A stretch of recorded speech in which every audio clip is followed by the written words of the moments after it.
감정가 3억 4,400이 지금 두 번 유찰돼서 최저가 2억 2천까지 떨어져 있습니다. 지금 감정가 기준으로는 약 평당가가 2,900만 원대인데 지금 1,880만 원대까지 떨어져 있다. 그래서 이런 싸게 떨어진 물건들은 경매로 접근하면 메리트가 충분합니다.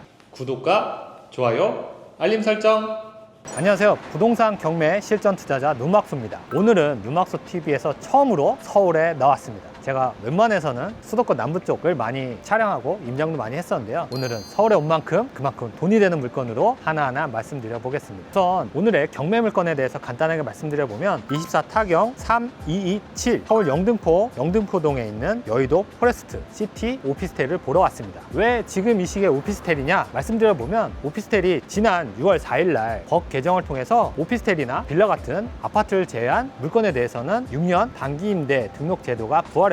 그래서 지금 이런 제도가 생겼을 때 투자자라면 어떠한 반응을 보여야 되고 어떠한 물건을 찾아서 투자해야 되는지 오늘 그 해답을 말씀드려오자 합니다. 오늘 물건은 우선은 전용 11평 감정가 3억 4,400이 지금 두 번 유찰돼서 최저가 2억 2천까지 떨어져 있습니다. 오피스텔도 어렵다라고 생각하실 수 있는데 기본적으로 평당가 기준으로 싸다 비싸다 정도를 잡으시면 됩니다. 지금 감정가 기준으로는 약 평당가가 2,900만 원대인데 지금 1,880만 원대까지 떨어져 있다. 그래서 이런 싸게 떨어진 물건들은 경매로 접근하면 메리트가 충분합니다. 최근에 3, 4년 전에 신축 오피스텔이 많이 분양됐습니다. 이 물건 같은 경우도 그 당시에 분양된 오피스텔이고요. 분양받은 사람들은 조금 지금 시기에 와서는 손해를 보는 가격까지 떨어질 수 있지만 경매 이탈자, 경매 투자자라고 한다면 조금 더 저렴한 가격에 매입할 수 있는 조류의 기회이기도 합니다. 지금 경매 물건지 앞에 올라왔는데요. 9층에 906호가 경매 진행 중입니다. 지금 권리분석을 보면 임차인 같은 경우는 대항력이 없는 임차인이 보증금 6천에 월세 110만 원에 거주 중으로 나와 있고요. 이 부분 같은 경우에는 낙찰고 잔금 내고 배당 받는 임차인이기 때문에 명도는 크게 걱정할 필요는 없어 보이긴 합니다. 지금 이 경매 물건 영등포동 입지에 대해서 간단하게 설명드려보면 1호선 영등포역과 5선 영등포 시장역 사이에 위치해 있다. 그리고 경매 물건지 옆쪽으로 해서 영등포 상권이 아주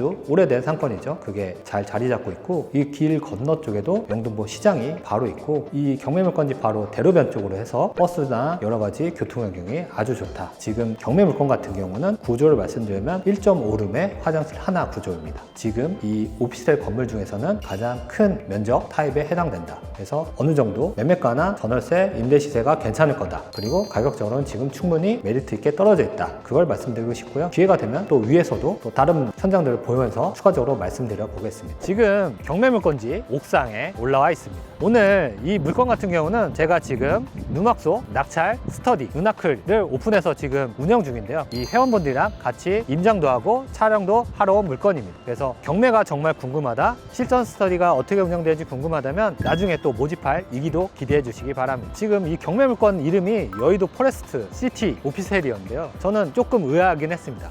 왜 영등포인데 여의도 이름을 붙였지? 라고 했는데 옥상에 와보는 순간 그래도 여의도 포레스트라고 붙일만 하다 보니까 여의도 국회의사당부터 IF몰까지 아주 잘 보이고요. 바로 뒤쪽에 영등포역에 있는 타임스퀘어까지 아주 잘 보입니다. 입지적으로 이 경매 물건지 같은 경우는 아주 우수하다. 문제는 가격적인 것만 검토하면 되겠다 라는 결론에 이르렀습니다. 그럼 이 오피스텔이 어느 정도에 팔릴 수 있을지, 그 임대 시세는 어느 정도일지 한번 임장을 통해서 확인해 보니까요. 우선 기본적으로 지금 경기가 좋지 않아서 매수세는 약하다. 근데 지금 경매 나온 64 타입 같은 경우에는 전세 그래도 3억에는 맞출 수 있다. 그렇다고 하면 경매 입찰자라고 하면 전세가 기준으로 해서 본인의 수익률을 역산해서 입찰가를 산정하면 되고요. 제가 봤을 때는 2억 5천 수준으로 입찰을 한다고 했을 때 투자금은 약 2,500이면 되긴 합니다. 물론 세금 제외이긴 하지만 2,500 정도 투자금이 소요되고 대출 90%를 받을 수 있기 때문에 만약에 최소 3억에 매도할 수 있다면 그래도 2, 3천대 수익을 볼 수 있지 않을까. 그리고 단기적으로 매도가 안 되더라도 여기 같은 입지라고 하면은 단기 임대 수요라든지 월세 수요가 또 많기 때문에 그렇게 충분히 버티면서 매도해도 좋은 입지로 보이긴 합니다. 그리고 제가 초반 서두에 6월 4일날 법 개정이 일어나서 이런 오피스텔도 6년 단기 임대로 묶을 수 있다 이렇게 말씀드렸는데요. 그래서 이 제도를 잘 활용하면 개인 명의로도 충분히 본인이 살고 있는 아파트에 대해서 비과세 혜택을 받으면서 월세 수익이 좋은 오피스텔도 개인 명의로 낙찰받고 임대를 주면 물론 6년간의 임대 기간을 지켜야 되긴 하지만 임대 기간 동안에 충분히 월세 수익을 올리면서 6년 뒤에 매도를 노려도 된다.